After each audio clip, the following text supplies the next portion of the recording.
Assalamu alaikum friends, today I will discuss how to fix HBO Max app not open problem in Android.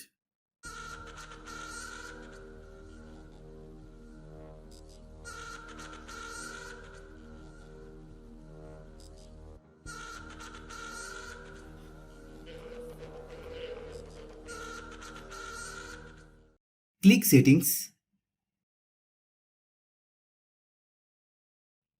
click apps,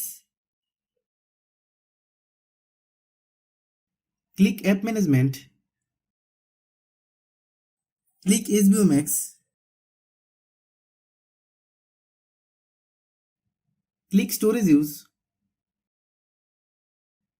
click clear data, then click OK.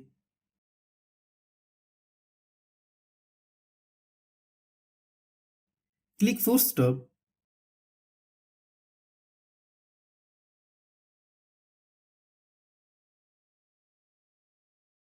Then open Google Play Store.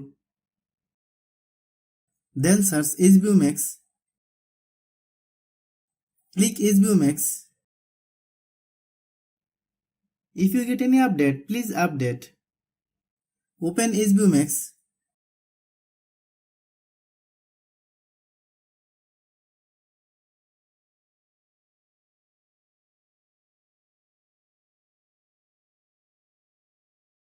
Thanks for watching.